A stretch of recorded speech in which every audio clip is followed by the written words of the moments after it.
जय जिनेन्द्र। नमः श्रीवर्धमानाय निर्धूतकलिलात्मने सालोकानां त्रिलोकानां यद्विद्यादर्पणायते। पंच परमेष्ठी भगवान की जय।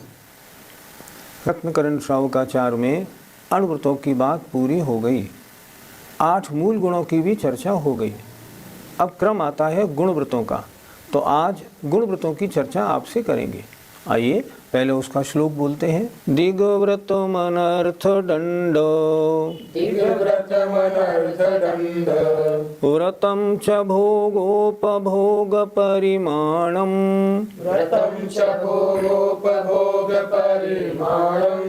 अनुवृणनाद् गुणानाम् माख्यान्ति गुणव्रतान् यार्याः। बोलिए। दिग्व्रतमनर्थ दंड व्रतं च भोगोपभोग परिमाणम् अनुबृहणाद् गुणानाम् माख्यान्ते गुणव्रतान् यार्याः। गुणव्रतों के बारे में देखें। दिग्व्रतम, गुणव्रत 3 होते हैं। दिग्व्रत, अनर्थ दंड व्रत और भोगोपभोग परिमाण व्रत। गुणव्रत 3। फिर देखें। दिग्व्रत, अनर्थ दंड व्रत और भोगोपभोग परिमाण व्रत। इस तरह गुणव्रत 3 होते हैं। ये गुणव्रत क्यों कहलाते हैं?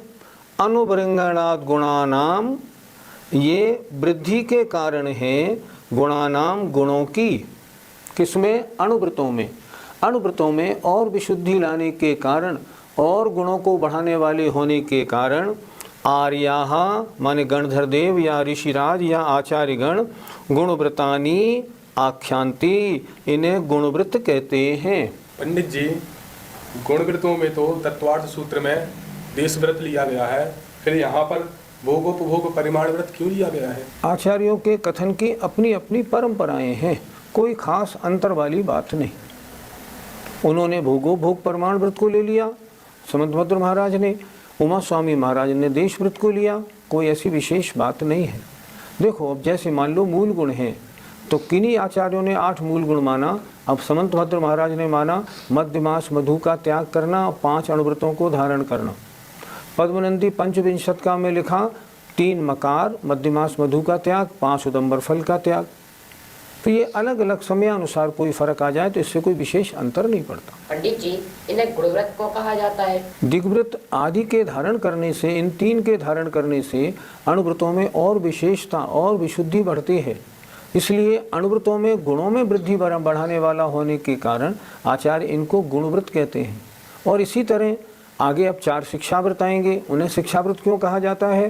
क्योंकि उनके पालन करने से मुनि धर्म की शिक्षा मिलती है, इसलिए उनको शिक्षाव्रत कहते हैं। पंडित जी, दिग्व्रत की क्या परिभाषा है? दिग माने होता है दिशा, अर्थात 10 दिशाओं में आने जाने की लिमिट बना लेना, उनकी सीमा निर्धारित करना, इसका नाम है दिग्व्रत। जैसे मैं किस दिशा में ऊपर नीचे कहाँ तक जाऊँगा, कितनी दूरी तक जाऊँगा, इसकी मर्यादा बना ली, इसका नाम हो गया दिग्व्रत। पंडित जी, अनर्थ दंड व्रत किसे कहते हैं? शब्द से इसका अर्थ लगा लो। अन, अर्थ और दंड। अन अर्थ अपना कोई मतलब तो सदे नहीं, और दंड लग जाए उसको कहते हैं अनर्थ दंड। उनका त्याग करना, इनका नाम है अनर्थ दंड। अर्थात ऐसी व्यर्थ की क्रियाएं जिनसे अपना कोई लाभ ना हो और फालतू में पाप बंद हो जाए, कर्म बंद हो जाए, दंड लग जाए, उन्हें कहते हैं अनर्थ दंड।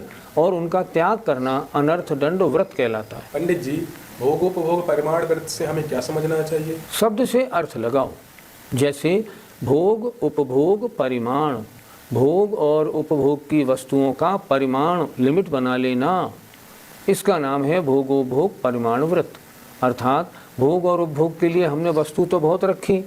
मान लो हमने रख ली कि मैं 5 कुर्ते रखूँगा, 6 बुशर्ट रखूँगा, 6 पजामे रखूँगा, 7 पैंट रखूँगा, मान लो। अब उसमें आज मैं इनमें से कितने यूज़ करूँगा, इसका नियम ले लेना, ये भोगोपभोग परिमाण व्रत है। अर्थात भोग और उपभोग की वस्तुओं की लिमिट बनाने की, सीमा बनाने का नियम कर लेना, इसका नाम है भोगोपभोग परिमाण व्रत। पंडित जी, भोग और उपभोग में क्या अंतर है? जो वस्तु एक बार भोगने में आती है वो भोग है, और जो वस्तु बार बार भोगने में आती है वह उपभोग है। जैसे मान लो भोजन, दाल रोटी आदि, ये तो भोग है, और वस्त्र, चप्पल, जूते, कार आदि ये उपभोग है, क्योंकि ये बार बार आते हैं काम उपयोग में। इसलिए भोग माने एक बार भोगने में आवे, जो बार बार भोगने में आवे वो उपभोग। उनकी वस्तुओं का निमित्त, सीमा बना लेना, इसका नाम है भोगोपभोग परिमाण व्रत। अब आचार्य स्वयं दिग्व्रत की परिभाषा में अगला श्लोक कह रहे हैं, दिग्वलयम परिगणितम कृत्वा तो हम बहिर्न यास्यामि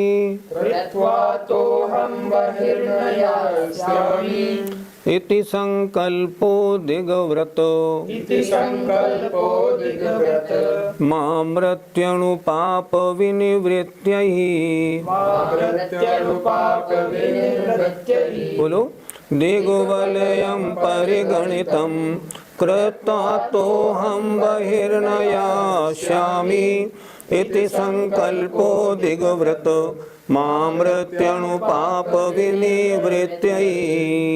दिग्वलयम, दिग माने दिशा और वलय माने समूह, अर्थात दिशाओं के समूह को, परिगणितम उसको सीमा सहित करके, अर्थात दिशाओं की, 10 दिशाओं की सीमा बनाकर, कृत्वा करके, अतो इससे, अहम माने मैं, बहिर माने बाहर, न यास्यामि नहीं जाऊंगा।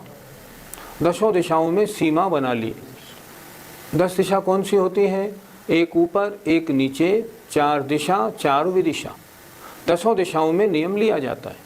तो 10 दिशाओं में हमने सीमा बना ली, ऊपर इतना, नीचे इतना, पूर्व में इतना, पश्चिम में इतना, इस प्रकार। तो क्या कह रहे हैं?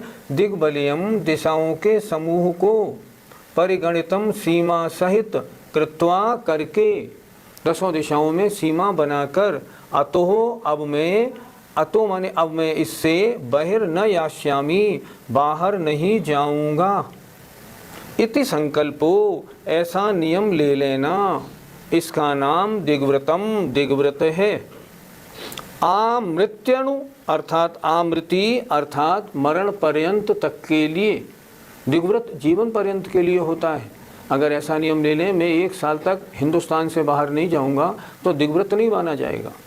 दिग्व्रत की मर्यादा हमेशा जीवन पर्यंत के लिए होती है। तो क्या हुआ? आमृति जीवन पर्यंत के लिए लिया जाता है। किस लिए?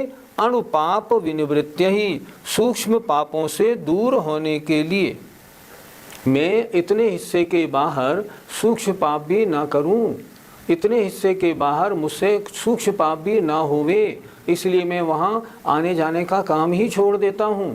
इसलिए दिग्व्रत लिया जाता है। पंडित जी, दिग्व्रत में नियम किस प्रकार लिए जाते हैं? पहली बात तो दिग्व्रत में जो नियम लिया जाता है वो जीवन भर के लिए लिया जाता है कि मैं जीवन भर इन दिशाओं में इससे आगे नहीं जाऊंगा। अब नियम लिया, जैसे मान लो मोटा नियम लेना है तो मैं जीवन पर्यंत भारत से बाहर नहीं जाऊंगा, तो 8 दिशाओं का नियम हो गया। या अब और नियम ज़्यादा लेना है तो इतना ले ले कि मैं इतने से बाहर नहीं जाऊंगा, तो दिग्व्रत हो जाएगा आजीवन। अब बात रही ऊपर की और नीचे की। ऊपर का नियम ले लिया, मैं किसी भी पहाड़ में ऊपर 10,000 फुट से ज़्यादा नहीं चढ़ूंगा। अब मान लो किसी पहाड़ पे चढ़े तो और वो 10,000 फुट से ऊपर निकल आया तो दोष लगेगा। पहले मालूम कर लेगा वो ये पहाड़ कितना ऊंचा है, ये पहाड़ 9,500 है, तब तो मैं इसमें जाऊंगा, नहीं तो मैं नहीं जाऊंगा। नीचे मान लो किसी गुफा में जाना है, नीचे कहीं जाना है, और नीचे का नियम ले लिया मैं 2,000 फुट से ज़्यादा नीचे नहीं जाऊंगा। पहले ही पूछेगा कितना नीचे जाना है, ये लिफ्ट नीचे कितने फुट जाती है, कि ये 500 फुट जाती है, तब तो मैं जाऊंगा। मेरी मर्यादा इतने फुट की या इतने मीटर की है, इससे ज़्यादा नहीं जाऊंगा। इस तरह 8 दिशाओं में, पूरा पश्चिम उत्तर दक्षिण में, और 4 दिशाओं में 8 ये हो गए, और ऊपर और नीचे 10 दिशाओं में वो जीवन पर्यंत के लिए नियम बना लेता है कि मैं इससे आगे नहीं जाऊंगा। इसका नाम दिग्व्रत है। पंडित जी, इसमें सिर्फ आना जाना ही छोड़ा जाता है या कोई और विशेषता है? मान लो मैंने नियम ले लिया कि मैं भारत से बाहर नहीं जाऊंगा जीवन पर्यंत। अब मैं ये नहीं कर सकता जो मैं अमेरिका फ़ोन लगा लूँ, अब नहीं लगाऊंगा। मैं किसी को भेज के अमेरिका से सामान मंगा लूँ, अब नहीं होगा। जीवन पर्यंत के लिए मैंने भारत के बाहर जितने देश हैं उनसे मैंने अपना संबंध छोड़ दिया है। आने जाने के नियम के अलावा भी वहाँ से कुछ सामान मंगाना, वहाँ कुछ सामान भेजना या उन लोगों से किसी तरह की बातें करना, मोबाइल पे या फ़ोन पे उनसे बातें करना नहीं, ये बात अगर करेगा तो दिग्व्रत में दोष लगेगा, दिग्व्रत नहीं पलेगा। इसलिए आने जाने के साथ साथ वहाँ से वो सब प्रकार का संबंध छोड़ देता है। व्यापार नहीं करेगा उसके बाहर का। आने जाने के साथ अलावा अगर बच्चा अमेरिका में पढ़ता है ना, उससे मोबाइल पे बात नहीं करेगा, करेगा तो दोष लगेगा। पंडित जी, क्या दिग्व्रत की मर्यादा वाला अपनी मर्यादा से बाहर टीवी के प्रोग्राम आदि दे सकता है? आचार्य श्री ने एक बार जब दिग्व्रत की व्याख्या की थी तब आचार्य श्री ने स्वयं बोला था कि नहीं, ऐसा व्यक्ति दिग्व्रत की मर्यादा के बाहर टीवी पर अपने प्रोग्राम भी नहीं देगा। अगर देगा तो दोष लगेगा। क्यों? उसे तो अपनी मर्यादा के बाहर कुछ भी काम नहीं करना है, इसलिए टीवी पर प्रोग्राम नहीं दे पाएगा। पंडित जी, इस व्रत से हम लोगों को क्या लाभ होगा? आपको नहीं, जो व्रती है ना उसको लाभ होगा। उसको लाभ क्या होगा? अभी तक तो मर्यादा के भीतर, पहले मर्यादा नहीं थी तो सब जगह का संकल्प विकल्प उसके साथ लगा रहता था। अमेरिका जा रहा है तो ये सामान मंगा लो, अमेरिका बात कर लो, और काम कर लो। अब जब उसने नियम ले लिया तो सीमा के बाहर मन वचन काय कृत कार्य अनुमोदना से कोई काम नहीं करेगा, इसलिए उतने पाप से बच जाएगा। उसने जो जीवन पर्यंत का नियम लिया है, जिस सीमा के बाहर, उस सीमा के बाहर किसी भी एक्टिविटी से उसका कोई संबंध नहीं रहेगा। जैसे एग्जाम्पल लो, वनस्पति कितने प्रकार की है? सैकड़ों प्रकार की। अगर आपने नियम नहीं लिया है कि मैं 40 वनस्पति खाऊंगा, इससे ज़्यादा नहीं, तो इसका मतलब जितनी सारी वनस्पति हैं सबके त्याग न करने का तो पाप लगेगा। क्या मतलब? कभी भी कोई मिलेगी और आप खा लोगे। और अगर आपने 40 का नियम बना लिया, शेष का त्याग कर लिया, तो शेष को छोड़ने का पुण्यबंध हो जाएगा। इसलिए जो मर्यादा ली है उसके बाहर अब बिल्कुल कृत कार्य अनुमोदना से वो कोई पाप नहीं करता है, ये उसको लाभ हुआ। पंडित जी, इस व्यक्ति का गुणस्थान कौन सा माना जाएगा? ये मर्यादा कौन करता है? ये मर्यादा करता है व्रती। जिस व्रती ने दूसरी प्रतिमा ले ली है, 5 अणुव्रतों को धारण कर लिया है, उसके बाद फिर गुणव्रत और शिक्षा व्रतों को धारण करता है, तो दूसरी प्रतिमा में आने पर 10 दिशाओं का नियम लिया जाता है। तो 10 दिशाओं का नियम दूसरी प्रतिमा में होने से गुणस्थान 5वां हो गया। यहाँ गुणस्थान कौन सा? 5वां। नाम संयता संयत, पंचम गुणस्थान वर्ती व्रती कहलाएगा वो। और उसके मर्यादा के बाहर सारे पापों से बचने के लिए उसका दिग्व्रत काम में आएगा। पंडित जी, ऐसी मर्यादा लेने से क्या लाभ होगा? व्रतों को धारण किया है, पंचम गुणस्थान वर्ती बना है, अब उसके 24 घंटे निर्जरा होना प्रारंभ हो जाएगा। व्रती के 24 घंटे निर्जरा होती है, इसलिए उसने दिग्व्रत ले लिया। अब दिग्व्रत लेने से 24 घंटे उसकी निर्जरा होगी। दूसरा, उसकी जो सीमा उनने बनाई है उसके बाहर रंच मात्र भी पाप करने का दोष नहीं लगने से उतने पापों से बचेगा। आत्मा मलिन होने से बचेगी और निर्जरा होने से कर्मल हल्का होगा, इसलिए दोनों तरफ से उसको लाभ होगा। पंडित जी, यदि मेरी दूसरी प्रतिमा नहीं है और मैंने इस तरह के नियम ले लिए तो क्या मेरे दिग्व्रत कहलाएगा? नहीं कहलाएगा, फिर आपका वो नियम कहलाएगा, दिग्व्रत नहीं कहलाएगा। जिसने दूसरी प्रतिमा ली है उसके लिए 5 अणुव्रत, 3 गुणव्रत, 4 शिक्षाव्रत लेने होते ही होते हैं।